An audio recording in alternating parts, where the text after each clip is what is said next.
bil huda wa dinil haqq liyudhhirahu 'ala ad-din kullihi walau karihal musyrikun.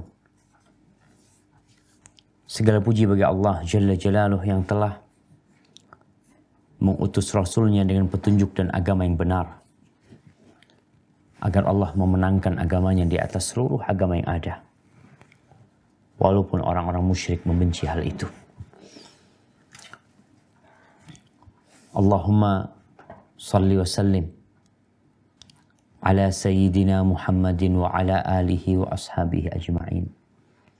Ya Allah, semoga salawatmu, salam berkah dan nikmatmu senantiasa tercurahkan untuk hamba kekasihmu, untuk baginda Nabi kita Muhammad sallallahu alaihi wasallam, manusia termulia yang pernah menginjakkan kakinya di muka bumi ini, baginda Nabi kita Muhammad sallallahu alaihi wasallam, dan keluarga beliau, istri-istri beliau, putra-putri beliau, dan untuk seluruh sahabat Nabi.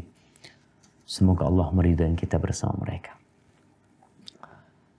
Jamaah rahimakumullah, pada siang hari ini di Indonesia dan mungkin pagi menuju siang di Oman ya, teman-teman di Prabu Mulih juga, Allah mengumpulkan kita dalam satu majelis untuk mengkaji kembali tentang tamannya orang-orang yang saleh, di mana semua orang ingin berlibur, orang ingin rekreasi, orang ingin jalan-jalan bersama keluarga, dan ternyata orang-orang soleh pun memiliki taman di tempat itu. Mereka seharusnya juga berkumpul. Dan kita telah sampai kepada hadis nomor 26 di bab sabar. Kita berbincang bahwasanya di antara ibadah hamba yang akan diuji oleh Allah Jalla Jalaluh kebenaran keimanannya adalah sabar. Tapi kita akan membaca hadis nomor 26. Silakan dibaca.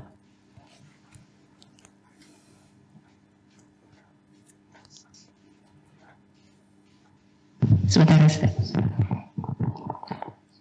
Assalamualaikum, Ustaz. Waalaikumsalam warahmatullahi wabarakatuh. Hadis nomor 26. Wa an Abi Sa'id Sa'di ibn Sinan al-Khudri radhiyallahu anhuma anna nasan min al-ansari sa'alu Rasulullah sallallahu alaihi wasallam fa'atahum thumma sa'aluhu fa'atahum hatta nafida ma indahu faqala lahum hina anfaqu kulla shay'in biyadihi ma yakun indi min khairin falan addakhirahu ankum wa man yastaghfif yu'ifahu Allah wa man yastaghni yughnihi Allah wa man yatasabbar yusabbirhu Allah wa ma u'tiya ahadun ata'an khairan wa awsa'a min as-sabr. Muttafaq alaih. Artinya, dari Abu Sa'ad bin Sinan al-Khudri radhiyallahu anhuma, bahwa suatu ketika beberapa orang dari kaum Ansar meminta sesuatu kepada Rasulullah. Lalu beliau Shallallahu Alaihi Wasallam pun memberikannya kepada mereka. Kemudian mereka meminta lagi sesuatu yang lain. Lantas beliau kembali memberikannya kepada mereka. Hal itu terus berlangsung hingga habislah apa yang ada pada diri beliau. Beliau berkata kepada mereka, yakni ketika beliau telah memberikan semua yang ada di tangannya. Apapun kebaikan yang ada padaku, ia tidak akan pernah aku sembunyikan dari kalian. Barang siapa yang menahan diri dari meminta-minta, maka Allah akan menganugerahi kehormatan kepadanya. Barang siapa yang merasa cukup, maka Allah akan mencukupinya. Dan barang siapa berusaha menyabarkan dirinya, maka Allah akan menjadikan dirinya sabar. Sungguh tidaklah seorang dianugerahi oleh Allah suatu anugerah yang lebih baik dan lebih luas daripada kesabaran. Muttafaq alaih. Barakallahu fiik. Subhanallah. Dalam hadis yang mulia ini, Al-Imam An-Nawawi menyebutkan hadis ini untuk memberikan pelajaran kepada kita. Bagaimana seharusnya seorang muslim bertindak, menyikapi kehidupan ini. Dunia berputar. Terkadang kita di atas, terkadang kita di bawah. Terkadang kita berada dalam kondisi yang sangat nyaman. Kita berada dalam kondisi yang begitu enaknya. Tapi di saat lain, mungkin kita berada di bawah.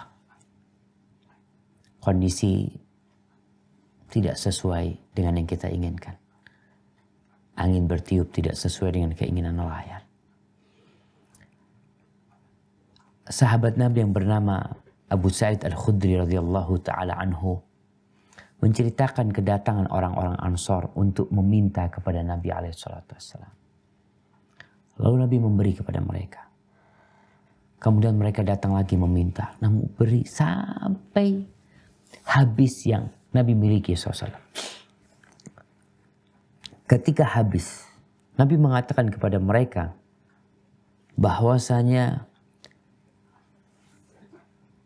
apa saja kebaikan yang aku miliki, harta yang aku miliki. Beliau mengatakan ma yakun indi min khair. Khair itu kebaikan, harta pun disebut kebaikan. Wa innahu li hubbil khairi lasyadid. Sesungguhnya manusia itu kecintaannya kepada al-khair, yaitu kepada al-mal, kepada harta, benar-benar kecintaan yang berat sekali. Beliau mengatakan, aku tidak akan menyimpannya, aku tidak akan menyembunyikannya, tidak memberikannya kepada kalian. Setelah beliau memberikan arahan ini, baru beliau memberikan arahan yang lainnya. Ini suatu metode dalam memberikan wasiat, memberikan nasihat yang seharusnya seorang muslim lakukannya. Tunjukkan kepada orang yang sedang hendak kita kasih nasihat. Kalau kita sayang sama mereka, kalau kita cinta sama mereka, kalau kita menginginkan kebaikan buat mereka, setelah dia memahami apa yang ada pada diri kita, baru setelah itu kita mengarahkan. Nabi memberikan kepada para sahabat 3 arahan. Yang pertama masalah iffah. Yang kedua masalah ghina, masalah kecukupan. Yang ketiga masalah sabar. Beliau memulai dengan yang pertama, waman yasta'fif yu'iffahullah. Di terjemahannya disebutkan bahwasanya barang siapa yang menahan diri dari meminta-minta. Nah, al-afaf itu sebenarnya memiliki makna yang lebih luas. Itu menjaga kehormatan dirinya. Seorang dengan tidak minta-minta itu menjaga kehormatan dirinya. Barang siapa yang menjaga kehormatan diri ini, Allah akan menjaga dia. Ada seorang laki yang namanya Afif. Wanita disebut Afifah. Itu seorang yang menjaga kehormatan dirinya. Dalam berbagai perkara. Khususnya dalam perkara zina.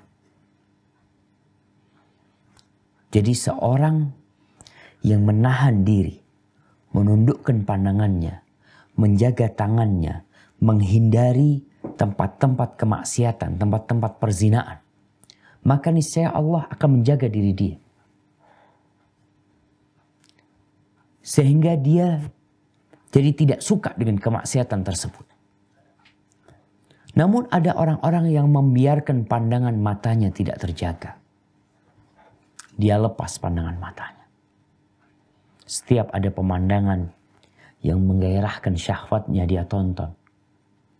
Setiap kali ada perempuan yang lewat, tidak berhenti dia membolak-balikkan matanya, mengagumi keindahan perempuan tersebut. Maka yang seperti ini Allah gak akan jaga. Sebagian orang mengatakan, Ustaz, fitnah perempuan besar banget. Iya, betul. Bahkan Rasulullah SAW mengatakan, Ma taraktu fitnatan asyadda ala rijali minan nisa. Aku tidak meninggalkan sebuah fitnah, sebuah ujian, sebuah cobaan, sebuah tantangan buat seorang lelaki yang lebih berat daripada seorang wanita. Bagaimana menjaga kehormatan diri? Tentunya dengan menghindari tempat-tempat yang bisa membuat kita terjerumus dalam perzinaan tersebut. Faktor yang utama adalah mata. Seorang suami yang memiliki istri 1, 2, 3 atau 4. Apabila dia tidak menjaga matanya di luar rumah, dia tidak menjaga tangannya, dia tidak menjaga lisannya, maka nggak akan cukup 4 wanita. Sebagaimana seorang lelaki yang memiliki 1 istri, tapi dia menjaga pandangan matanya, menjaga kehormatan dirinya, niscaya Allah akan jaga kehormatan dia. Begitu pula dalam masalah meminta-minta. Ketika seorang tidak membiasakan diri untuk meminta, Allah menyebut di surah Al-Baqarah, mungkin bisa dibaca di surah Al-Baqarah, tentang bagaimana sahabat-sahabat Nabi menjaga diri mereka dari meminta-minta, iffah mereka dari meminta-minta, sehingga orang-orang mengira mereka adalah orang kaya. Surat Al-Baqarah ayat 273. Al-Baqarah ayat 273.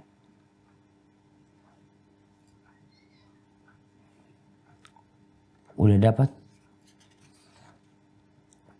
Sebentar, Ustaz. Iya, sudah dapat. Nah.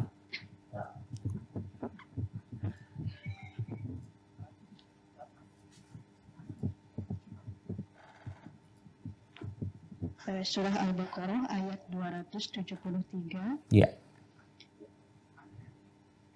A'udzu billahi minasyaitonir rajim. للفقراء الذين أحصروا في سبيل الله لا يستطيعون ضربا في الأرض يحسبهم الجاهل أغنياء من التعفف تعرفهم بسيماهم لا يسألون الناس إلحافا وما تنفقوا من خير فإن الله به عليم.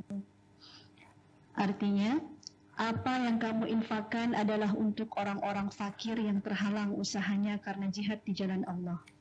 Sehingga dia yang tidak dapat berusaha di bumi, orang lain yang tidak tahu, menyangka bahwa mereka adalah orang-orang kaya, karena mereka menjaga diri dari meminta-minta. Engkau Muhammad mengenal mereka dari ciri-cirinya. Mereka tidak meminta secara paksa kepada orang lain. Apapun harta yang baik yang kamu infakkan, sungguh Allah Maha mengetahui. Masya Allah, kita lihat nih. Bagaimana ternyata ada sahabat-sahabat Nabi yang dikira orang kaya karena nggak minta-minta. Tatkala orang berbondong-bondong untuk meminta-minta, dia tidak meminta-minta.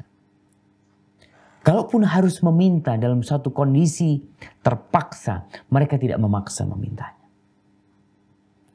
Maka di sini orang yang menjaga kehormatan dirinya dari perzinaan, menjaga kehormatan dirinya dari meminta-minta, Allah akan cukupi dia. Allah akan jadikan dia terjaga kehormatan. Ini nasihat Nabi yang pertama kepada para sahabat. Yang kedua, Nabi mengatakan, "Waman yastaghni yughnihillah." Barang siapa, di terjemahan bahasa Indonesianya, mencukupkan dirinya. Iya.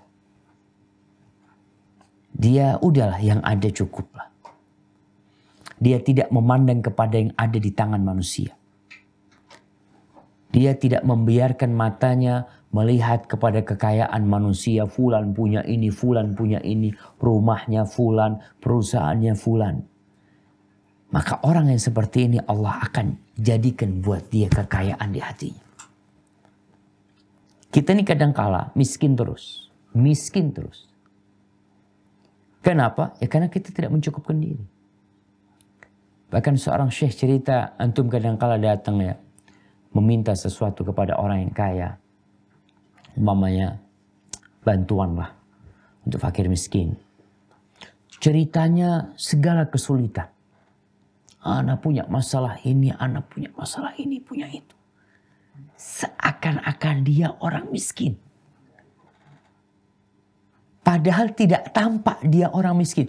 Kalau dari beda dengan yang tadi yang Allah sebutkan yahsabuhumul jahilu aghnia, orang-orang miskin mengira mereka orang kaya karena nggak minta-minta, karena menjaga kehormatan dirinya.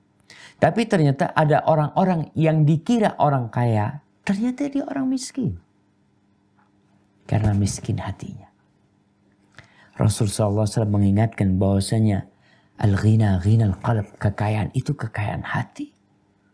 Maka barang siapa yang mencukupkan dirinya dengan apa yang di sisi Allah, dia tidak melihat kepada apa yang di sisi manusia, maka Allah akan cukupi dia sehingga dia tidak butuh kepada manusia, tidak minta-minta kepada manusia, dan Allah akan jadikan dia orang yang terhormat dirinya, jauh dari meminta-minta.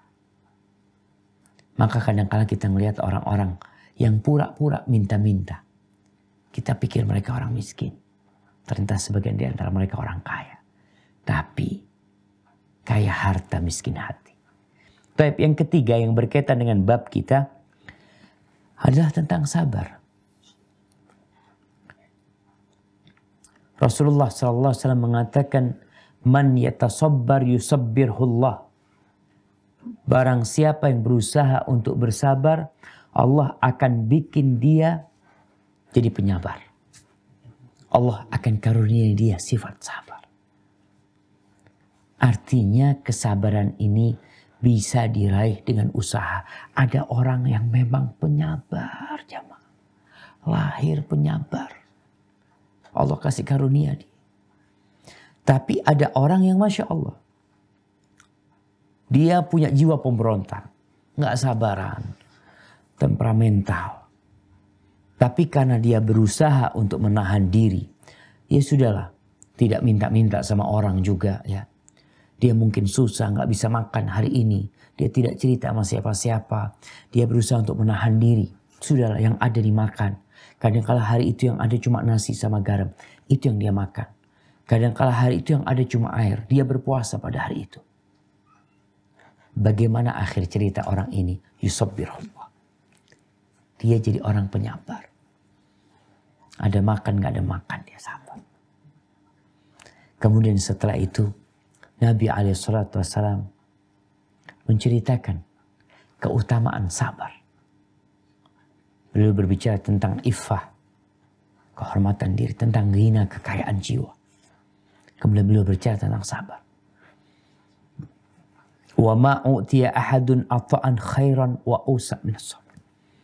Dan tidaklah seseorang yang diberi oleh Allah Subhanahu wa taala sebuah rizki, sebuah karunia yang lebih baik, yang lebih luas daripada kesabaran.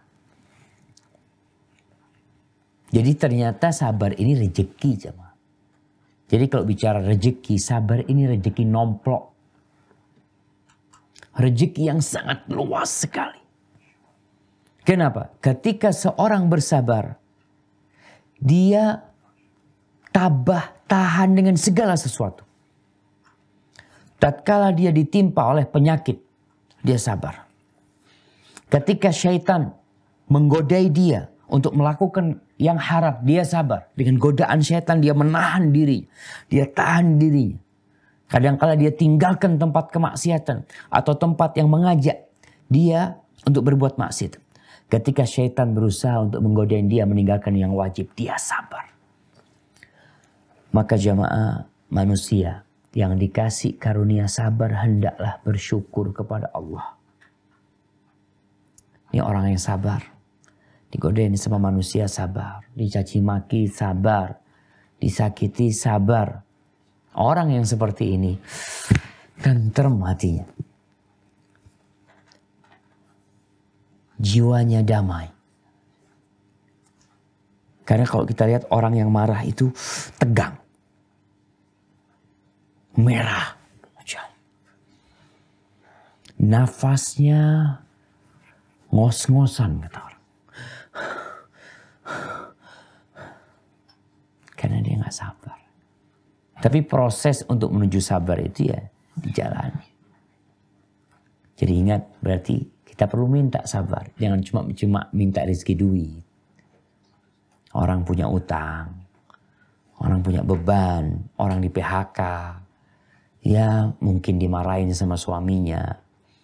Nggak diajak ngobrol sama suaminya, sabar. Tahan diri. Berusaha untuk sabar. Punya suami zalim ya Masya Allah. Anak kalau dengar cerita-cerita ada wanita yang punya suami zalim 17 tahun. Ada yang 20 tahun. Ada yang sampai punya cucu. Dia sabar punya suami yang zalim. Akhirnya dia biasa. Suaminya marah-marah. Orang lain kaget-kaget kalau dengar suaminya marah. Ini orang biasa sudah kayak gitu. Selesai. Baik, minta karunia sabar. Itu hadis yang ke-26. Ya, kita masuk ke hadis 27. Silahkan.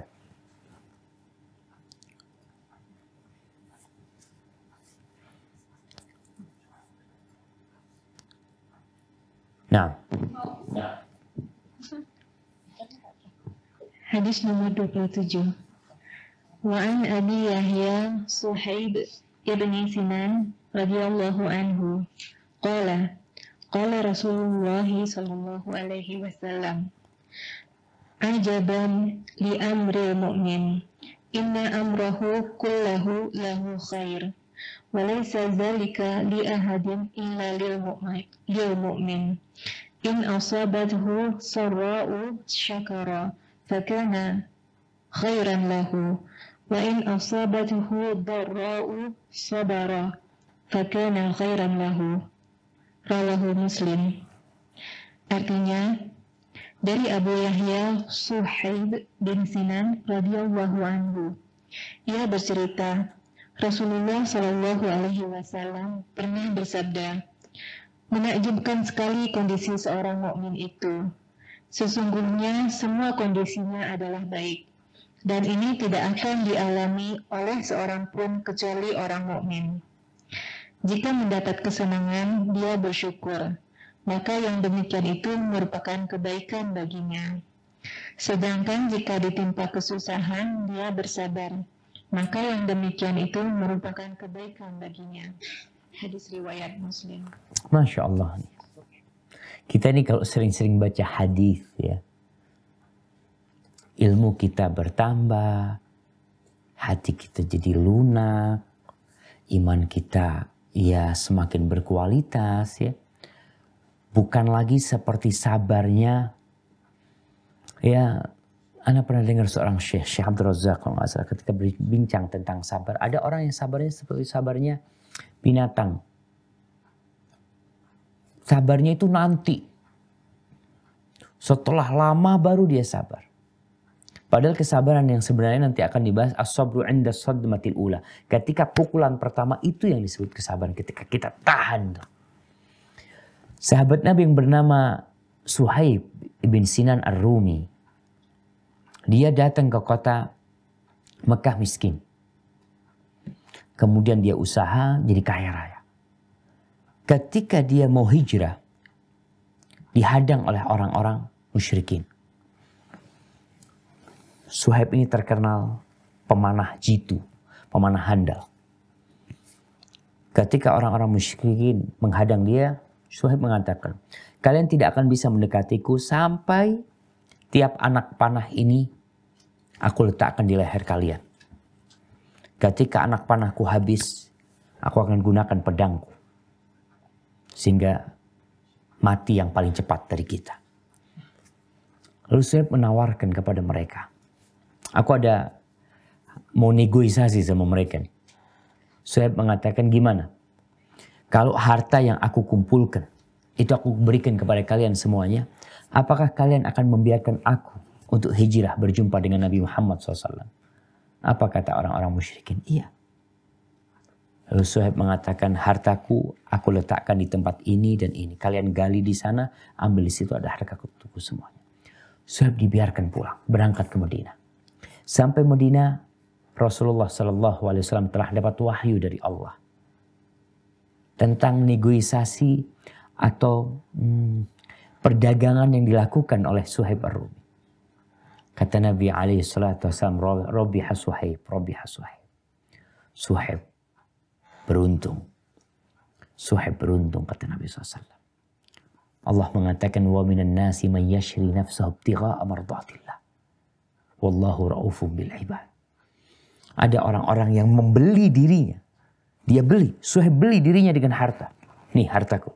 Yang penting aku bisa beribadah, bisa hijrah, berkumpul dengan Nabi SAW. Suhaib meriwayatkan sebuah hadis.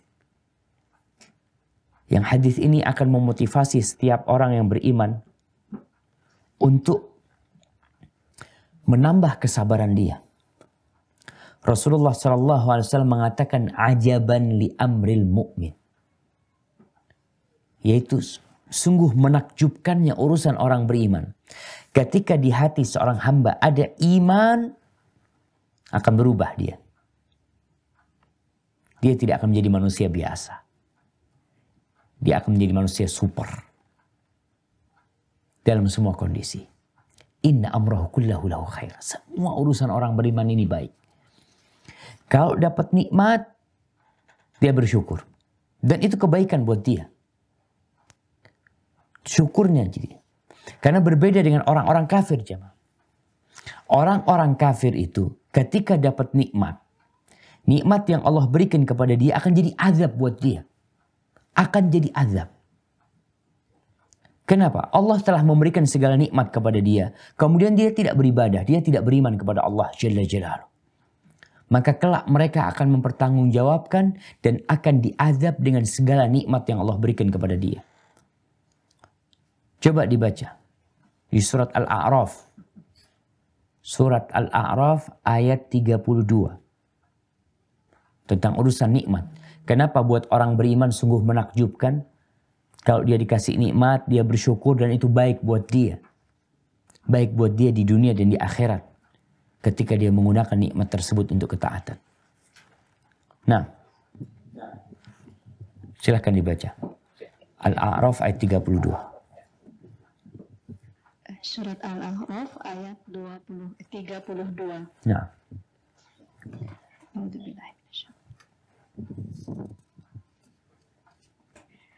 قل من حرم زينة الله التي أخرج لعباده والطيبات من الرزق قل هي للذين آمنوا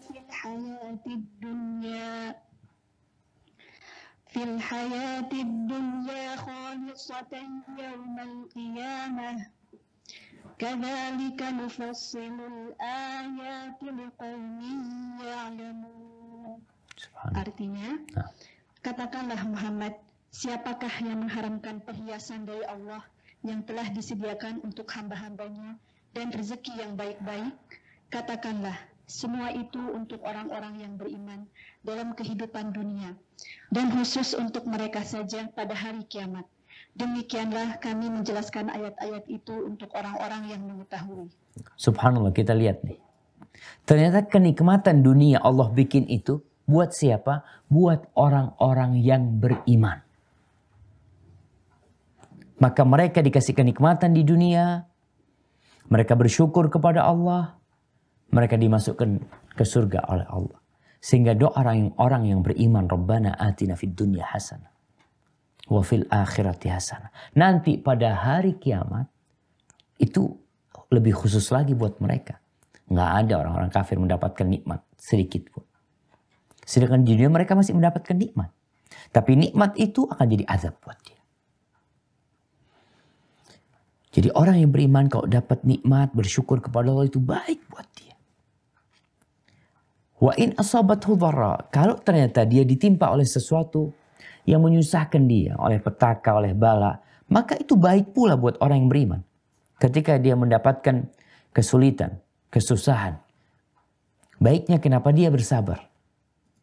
Sabar ini yang membuat itu jadi baik. Sedangkan orang kafir, apabila dia terkena musibah, bunuh diri. Mengeluh, mencaci maki, mencari kambing hitam. Nyalahkan sana, nyalahkan sini. Maka tolong nih, apabila kita beriman, tatkala kena musibah, nggak perlu cari kambing hitam. Nggak perlu teriak-teriak. Nggak perlu lempar apa, nyobek apa. Karena ada di antara kita yang merasa beriman, tapi masih melakukan tindakan seperti itu. Orang beriman nggak kayak gitu. Dia sabar, menahan diri dari emosi, menahan diri dari melakukan tindakan-tindakan yang dibenci oleh Allah. Apalagi sampai mengumpat Allah Jalla Jalla. Na'udzubillahi min dzalik. Maka ingat, walaisa dzalika illa lil mu'min. Hal itu tidak lain hanya untuk orang yang beriman. Lainnya nggak dapat. Maka di hadis yang sebelumnya tadi disebutkan bahwasanya orang tidak diberi karunia yang lebih luas, lebih baik daripada kesabaran. Makanya kita lihat bagaimana Rasulullah Sallallahu Alaihi Wasallam mengajarkan kepada kita untuk bersabar, mencontohkan kepada kita bagaimana sabar yang seharusnya. Tapi sebelum kita membaca hadis ini, berkaitan dengan syukur jamaah. Syukur itu adalah karunia Allah. Kita bisa bersabar, kita bersyukur sama Allah. Kita bersyukur, kita juga bersyukur sama Allah. Kenapa? Karena kita bisa bersyukur. Kita bisa sholat, bersyukur ya Allah, alhamdulillah. Berapa banyak orang yang gak bisa sholat. Berapa banyak manusia yang tidak bisa mengucapkan alhamdulillah. Berapa banyak manusia yang tidak bisa berbagi dengan hartanya. Allah kasih karunia kepada kita, kemudian kita bisa berbagi, kita bersyukur, ya Allah, alhamdulillah aku bisa sedekah. Alhamdulillah aku bisa membantu orang lain. Alhamdulillah aku bisa mengatakan alhamdulillah. Dan tidak pernah berhenti.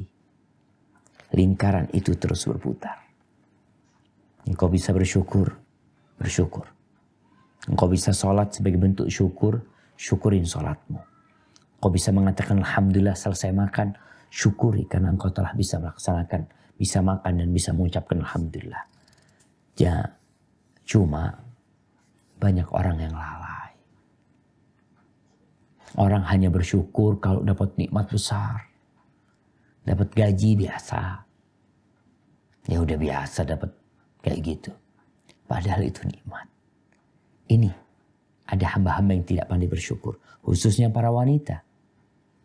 Yang kata Nabi SAW, kebanyakan penghuni neraka itu wanita, penyebabnya tidak bersyukur sama Allah. Baik, kita masuk ke hadis yang nomor 28, silahkan dibaca.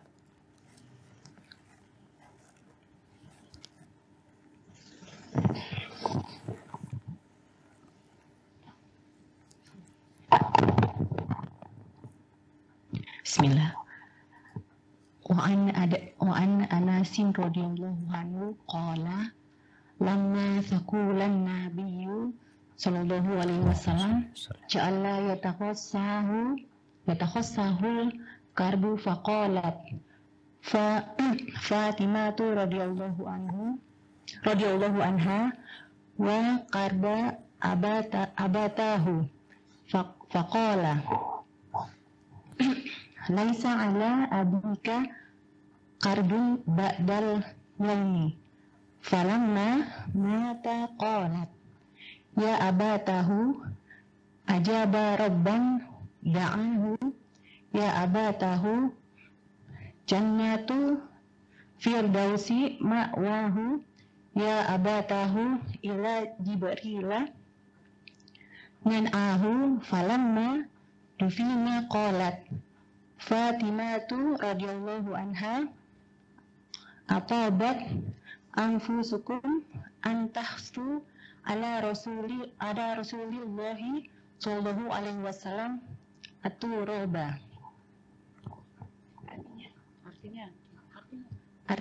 Dari Anas radhiyallahu anhu, ia bercerita ketika sakit Nabi Shallallahu Alaihi Wasallam bertambah berat, semakin parah, beliau terlihat menderita sekali karena sakaratul maut. Melihat kondisi demikian, Fatimah radhiyallahu anha berkata lirih, "Alangkah menderitanya ayahanda." Maka beliau menanggapi, "Tidak ada penderitaan lagi atas ayahmu setelah hari ini." Sesudah beliau wafat, Fatimah berkata, "Wahai ayahanda yang telah menjawab panggilan Rabb-Nya, wahai ayahanda yang surga Firdaus menjadi tempat tinggalnya, wahai ayahanda yang kepada Jibril kami memberitahukan wafatnya." Dan sesudah beliau dikubur, Fatimah radhiyallahu anha bertanya, "Relakah jiwa kalian untuk menaburkan tanah ke atas tubuh Rasulullah Shallallahu Alaihi Wasallam?" Allahumma salli wa sallim ala Sayyidina Muhammad. Jemaah, kalau bicara musibah, kalau bicara derita yang kita rasakan, masalah kesulitan yang kita hadapi, tidak ada musibah yang lebih besar buat umat Islam daripada ditinggal mati oleh Rasulullah SAW. Anas bin Malik radhiyallahu anhu menceritakan bagaimana ketika Nabi SAW semakin parah sakitnya, derita itu meliputi Nabi SAW. Faqalat Fatimah lagi ada di situ, lagi mendampingi ayahandanya. Dia nggak tahan melihat begitu beratnya derita Nabi SAW. Kita tahu bahwa Rasulullah SAW diuji oleh Allah dengan penyakit untuk diangkat derajatnya. Allah Jalla Jalaluh telah memberikan tempat khusus untuk orang-orang yang sabar. Dan ujian kesabaran ini tidak akan diketahui kecuali dengan musibah yang menimpa seseorang. Allah Jalla Jalaluh berfirman, beliau mengatakan tentang Nabi SAW, ya, innaka mayyitun wa innahum mayyitun. Engkau bakal mati, dan semua orang bakal mati. Tapi beliau ternyata tidak mati dengan mudah. Terkadang orang berpikir, kalau ada orang yang mati sakit-sakitan, oh dia disiksa. Enggak. Bukan dia disiksa. Bisa jadi itu azab. Tapi bisa jadi itu adalah anugerah yang Allah berikan kepada dia. Di surat Muhammad ayat 31 Allah mengatakan walanabluwannakum hatta na'lamal mujahidina minkum was-sabirin. Ini ayat yang sudah pernah kita baca. Allah mengatakan kami benar-benar akan menguji kalian sehingga kami mengetahui siapa orang-orang yang berjihad di antara kalian was-sabirin, dan siapa yang sabar. Rasulullah SAW sakitnya itu double. Bukan sakit biasa. Kenapa? Karena beliau akan mendapatkan pahala yang berbeda. Fatimah ketika melihat itu, maka dia berkata dengan lirih, mengatakan, dia mengatakan, wa karba abata. Dia mengatakan, ya Allah, betapa beratnya derita ayahanda. Tapi Nabi SAW menghibur Fatimah. Nggak ada lagi, bentar lagi nggak ada lagi nih. Ini ujiannya hampir selesai nih. Ini harus dilewatin memang.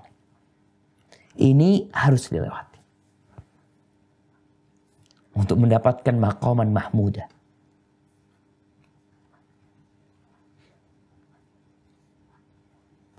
Untuk mendapatkan kedudukan yang tinggi di sisi Allah Jalla Jalaluh.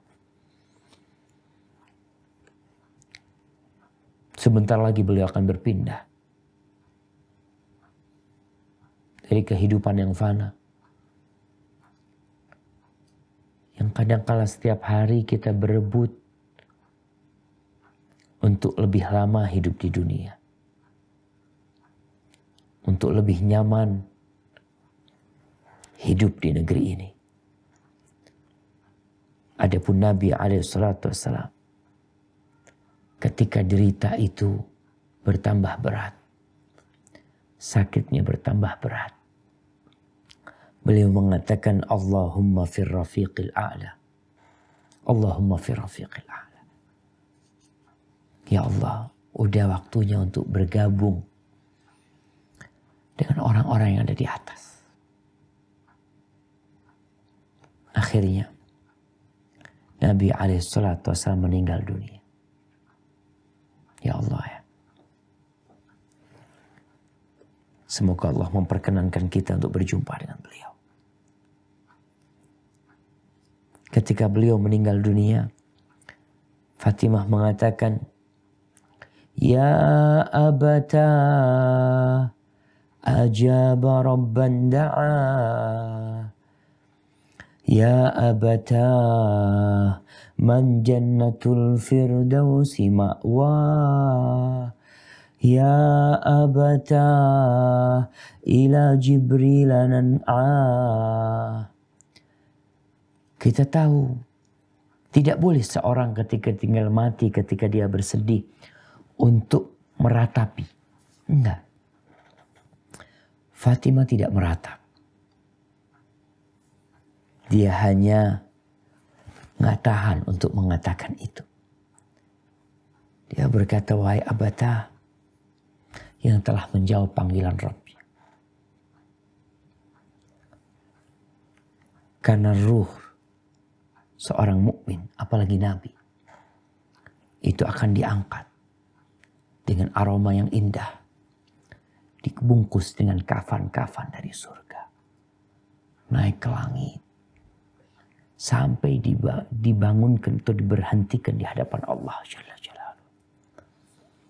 Maka Fatimah mengatakan, ayahanda telah menjawab panggilan Allah. Kita sering mendengar ucapan berpulang ke rahmatullah.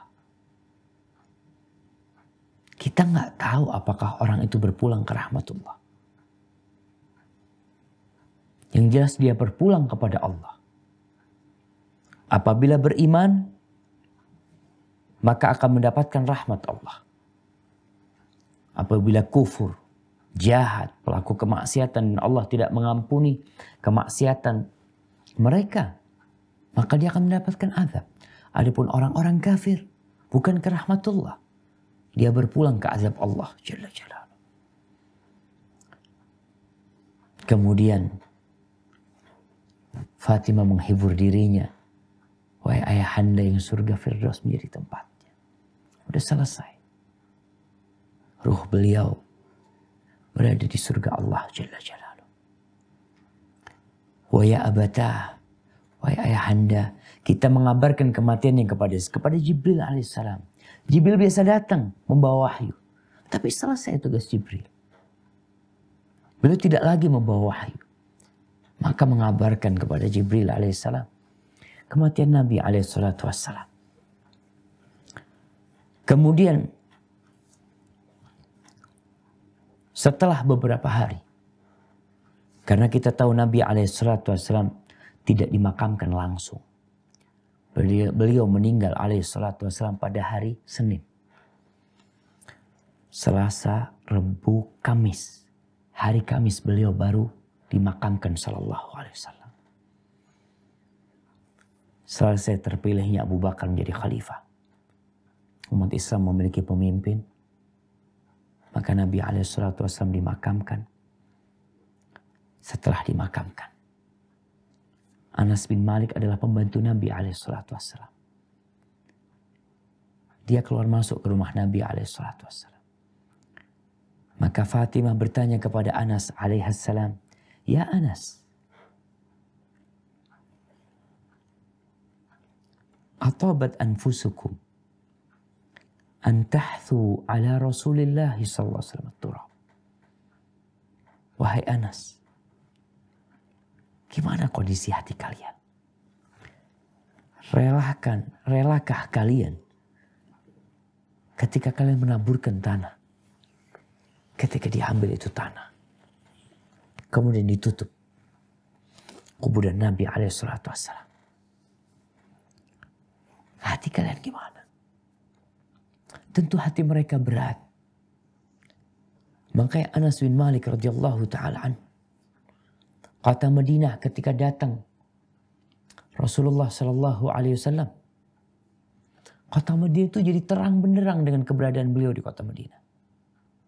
Tapi pada hari wafatnya Nabi alaihi wasallam, gelap gulita. Sampai seakan-akan mereka tidak bisa melihat tangan mereka sendiri. Dari sedihnya mereka. Dan para sahabat selesai menguburkan Nabi SAW, mereka hatinya kebingungan. Ditinggal mati orang yang mereka cintai. Tapi kewajiban mereka harus dilaksanakan. Rasulullah SAW harus dimakamkan. Harus ditaburi tanah. Harus ditutup. Maka tentunya dengan penuh kesedihan mereka melakukan tersebut. Semua anak-anak Nabi alaihi salatu wassalam itu pahala sabarnya itu diambil Nabi. Karena Nabi yang kena musibah. Nabi yang kena musibah. Maka beliau bersabar. Beliau mendapatkan pahala bersabar tinggal putrinya Ummu Kulthum. Tinggal putrinya Ruqayyah. Kemudian Ummu Kulthum. Kemudian Zainab. Ditinggal cucunya. Ditinggal anaknya Ibrahim. Itu semua pahala kesabaran itu diambil Nabi SAW. Karena beliau yang kena musibah. Kecuali Fatimah. Nabi berada di timbangan pahala Fatimah. Sallallahu ala nabiyina wa alihi wasallam. Kenapa? Karena Fatimah yang kena musibah. Ditinggal mati Nabi SAW. Terus jamaah rahimakallah. Berkaitan dengan ta'ziyah. Asy-Syaikh Utsaimin rahimahullahu ta'ala menjelaskan bahwa ta'ziyah ini sebenarnya adalah untuk orang yang terkena musibah. Ta'ziyah itu untuk orang yang terkena musibah. Bukan untuk kerabat. Kadang-kala kerabat kita ditinggal mati bapaknya bahagia. Apakah kita ta'ziyah menghibur dia? Dia bahagia. Kalau orang berbahagia ucapannya bukan ucapan ta'ziyah, bukan bela sungkawa. Tapi ucapan selamat buat mereka. Kita akan lihat nih. Musibah lain yang menimpa Nabi SAW. Nabi bersabar. Terkena penyakit yang begitu parahnya. Karena beliau tahu, ini faham, kenal banget sama Allah. Memang jalannya seperti ini. Kita akan lihat bagaimana Nabi bersikap pula. Ketika ada musibah yang menimpa cucunya. Yang menimpa putrinya. Silakan dibaca.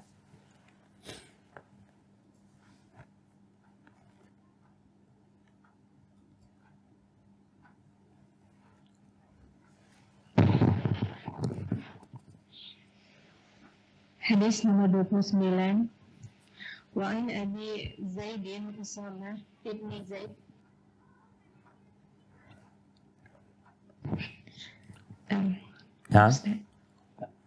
Wa an Abi Zaidin Usamah ibni Zaid ibni Harithah maula Rasulillah sallallahu alaihi wasallam wa hibbihi wa bani hibbihi radhiyallahu anhum. Qala أرسلت بنت النبي صلى الله عليه وسلم إن بني قد اختبر فاشهدنا فأرسل يقري والسلام ويقول إن لله ما أهب وله ما أعطى وكل شيء عنده بأجل مسمى فلتصبر وتحتسب فأرسلت إليه تقسم عليه لا يأتينها فقام ومعه سعد بن عبادة ومعاذ بن جبل وأبي بن كعب وزيد بن ثابت ورجال رضي الله عنهم فرفع إلى رسول الله صلى الله عليه وسلم الصبي فأقعده في وزره ونفسه تقعقع ففاضت عينه فقال سعد يا رسول الله ما هذا فقال هذه رحمة جعلها الله تعالى في قلوب عباده وفي رواية في قلوب من شاء من عباده وإنما يرحم الله من عباده الرحماء متفق عليه. Artinya, dari Abu Zaid Usamah bin Zaid bin Harithah radhiyallahu anhuma, maula sekaligus orang kecintaan dan anak seorang kesayangan Rasulullah Shallallahu Alaihi Wasallam. Ia bertutur, salah seorang dari putri Nabi Shallallahu Alaihi Wasallam, yaitu Zainab radhiyallahu anha, mengutus seorang untuk menyampaikan kabar berikut ini kepada beliau. Sesungguhnya putraku sedang menghadapi sakaratul maut. Oleh karena itu, kunjungilah kami. Maka beliau menyuruh utusan tersebut supaya kembali sambil menitipkan salam untuknya, seraya bersabda, sungguh segala sesuatu itu milik Allah, baik apa saja yang dia ambil maupun apa saja yang dia berikan. Dan segala sesuatu sudah ditetapkan di sisinya. Oleh karena itu, hendaklah dia bersabar dan mengharapkan pahala di sisi Allah. Kemudian putri Nabi mengutus lagi utusan tersebut dengan bersumpah agar beliau mendatanginya. Maka Rasulullah Shallallahu Alaihi Wasallam pun bangkit bersama Sa'ad bin Ubadah, Mu'adz bin Jabal, Ubay bin Ka'ab, dan Zaid bin Thabit, dan beberapa sahabat radhiyallahu anhum lainnya. Lantas anak yang sakit dan sedang sakaratul maut itu diangkat ke pangkuan beliau. Kemudian dia didudukkan di pangkuan beliau dengan napas yang tersengal-sengal. Melihat kondisi itu, beliau melepaskan air mata. Lantas saat bertanya, wahai Rasulullah, mengapa engkau meneteskan air mata? Beliau pun menjawab, inilah rahmat yang dianugerahkan Allah Ta'ala ke dalam hati hamba-hambanya. Di dalam satu riwayat disebutkan dalam hati orang-orang yang dikehendakinya dari hamba-hambanya. Sungguh Allah Azza wa Jalla mengasihi hamba-hambanya yang memiliki kasih sayang. Subhanallah syabab. Ini peristiwa lain yang terjadi di masa Nabi alaihi salatu wassalam dengan putrinya. Zainab punya anaknya sakit dan dilihat sedang sekarat. Maka Zainab meminta ayahandanya datang. Orang yang dikirim Zainab untuk menjumpai Nabi SAW disuruh balik sama Nabi SAW. Fa'arsala yuqri'us salam. Kirim salam sama Zainab. Kemudian katakan kepada Zainab, inna lillahi ma akhad, walahu ma a'ta, wa kullu syai'in indahu bi ajalin musamma, fal tasbir wal tahtasib. Nabi memberikan pelajaran kepada Zainab. Dan ini bacaan yang dianjurkan bagi kita untuk kita sampaikan kepada orang yang terkena musibah. Bukan ucapan turut bela sungkawa. Bukan. Kita takziah kepada orang yang terkena musibah itu. Bagaimana keberadaan kita menghibur dia. Bagaimana ucapan kita menjadikan dia lebih tenang. Tentunya doa atau bacaan yang diajarkan oleh Rasulullah SAW itu sangat mulia sekali. Beliau mengatakan, inna lillahi ma akhad. Sesungguhnya bagi Allah yang diambil. Supaya orang sadar. Antum punya apa saja itu milik Allah. Artinya kalau diambil itu Allah ngambil miliknya. Walahu ma'ata. Yang dikasih itu juga milik Allah. Artinya yang diambil ini milik Allah. Yang ada pada dirimu sekarang milik Allah. Wa kullu syai'in indahu bi ajalin musamma. Segala sesuatu itu ada ukurannya udah sama Allah. Sudah ada ukurannya. Baik masalah tempatnya, masalah waktunya, masalah kadarnya, semuanya sudah. Dan ini sebuah nasihat yang agung dari seorang ayah kepada putrinya. Dari seorang Nabi SAW kepada umatnya, kepada para sahabatnya. Kirim. Orang itu datang menyampaikan ucapan Nabi SAW. Mengatakan ayahanda mengirim salam. Dan dia berkata inna lillahi ma'akhad walahu ma'a'ta wa kullu syai'in indahu bi ajalin musamma. Faltasbir, hendaklah engkau bersabar, hendaklah dia bersabar, wal tahtasib, hendaklah bersabar dan mengharap pahala. Kita udah belajar tuh doa kalau terkena musibah. Inna lillahi wa inna ilaihi raji'un. Allahumma ajurni fi musibati wa akhlif li khairan. Ya Allah berikan pahala di musibah ini. Artinya seorang ketika terkena musibah sabar dan berharap pahala. Itu yang harus dilakukan. Ternyata Zainab tidak puas. Karena dia menginginkan kedatangan ayahandanya. Dia kirim lagi orang. Yang orang itu mendapatkan pesan yang lebih tegas lagi. Zainab bersumpah agar Nabi datang. Jadi di antara bentuk permintaan yang seharusnya seorang muslim mengagungkan permintaan tersebut apabila dia meminta dengan nama Allah. Demi Allah aku minta. Dengan nama Allah yang Maha Agung. Dan demi Rabbul Alamin aku minta. Zainab sumpah minta Nabi datang. Maka kemudian Nabi bangkit. Tidak sendirian. Sahabat-sahabat ikut. Ada Sa'ad bin Ubadah. Salah satu pemimpin orang-orang Ansor ya.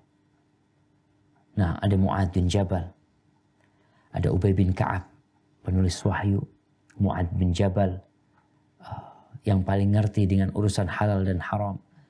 Zaid bin Thabit. Juga penulis wahyu ya.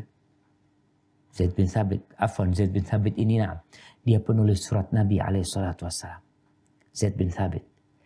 Dan beberapa sahabat lainnya. Berangkat nih. Menuju ke rumahnya Zainab bintu Muhammadin. Radhiyallahu ta'ala anha. Wassallallahu ala nabiyina wasallam. Bayi itu yang tadi dikatakan sekarat digendong sama Nabi SAW. Kemudian diletakkan di pangkuan beliau. Dalam kondisi bayi ini memang sedang sekarat. Jadi tergoncang dadanya itu, nafasnya itu udah gak karu-karuan. Tak kalau terjemahkan bahasa Indonesia tersenggal-senggal. Kayak orang yang ngos-ngosan seperti itu. Ketika Nabi melihat begitu pemandangan yang menoreh duka di dalam hati. Akhirnya air mata Nabi itu menetes. Dan wallahu a'lam jamaah. Anda pernah sampaikan entah waktu kajian Riyadhus Shalihin atau tempat lainnya pernah membaca bahwasanya ternyata katanya ini air mata yang keluar itu sebenarnya ada saraf yang bersambung ke jantung. Semuanya memang dari jantung. Ketika air mata itu turun, itu membuat hati semakin lapang. Ada yang dikeluarkan. Rasulullah SAW meneteskan air mata. Saat bingung. Dia berkata, mungkin dia fahami bahwa saya nggak boleh menangisi orang yang meninggal. Yang tidak boleh meratapi. Adapun menangisi, nggak ada masalah. Maka saat mengatakan, ya Rasulullah, mahadha? Ya Rasul, engkau menangis. Apa ini nih? Beliau tanya, apa ini? Kok bisa nangis Nabi SAW? Dia takut itu sesuatu yang tidak boleh. Ternyata Nabi SAW mengatakan, hadhihi rahmah. Ini nih rahmat. Ini kasih sayang Allah nih. Jadi seorang bisa menangis, bisa meneteskan air mata. Ini pertanda hatinya lembut. Dan termasuk juga ikut dalam duka orang yang sedang berduka. Tentu putri Nabi alaihi salam radhiyallahu taala anha Zainab, tentu dia bersedih dengan anaknya yang sekarat, yang kemudian meninggal dunia. Faqala hadhi rahmah ja'alaha Allah ta'ala fi qulubi ibadi. Yang Allah letakkan di jantung hamba-hambanya. Kasih sayang ini. Dari kasih sayang itu keluar kemudian menjadi butiran-butiran kristal. Butiran-butiran mutiara yang berjalan melewati pipi. Kemudian jatuh ke bumi. Itu tuh rahmat. Dan di riwayat lain dikatakan yang Allah jadikan di hati orang-orang pilihan Allah. Orang-orang yang Allah kehendaki. Ada orang yang gak bisa nangis ya. Jadi kalau ada orang melihat orang sakit, ditinggal mati, menangis itu biasa. Yang tidak boleh meratapi. Kalau orang mengatakan, ya Allah kita ditinggal nih sama abah kita nih. Abah yang selalu mengayomi kita ya. Abah yang selalu berbuat baik sama kita. Ya Allah mudah-mudahan diampuni dosanya. Sambil meneteskan air mata, gak ada masalah. Kemudian Nabi mengatakan sallallahu alaihi wasallam, wa innama yarhamullah min ibadihi ar-ruhama. Allah Jalla Jalaluh merahmati dari hamba-hambanya yang pengasih. Enggak pengasih enggak dirahmatin sama Allah Jalla Jalaluh. Hadis ini diriwayatkan Imam Bukhari dan Muslim muttafaq alaih. Berkaitan dengan takziah, Nabi mengajarkan sebuah doa. Sebenarnya tidak harus dengan doa ini. Artinya ucapan-ucapan takziah yang mengandung hiburan buat orang yang meninggal dunia. Mengandung anjuran buat orang itu untuk bersabar, untuk tabah menerima boleh. Tapi ucapan ini yang lebih utama untuk kita baca.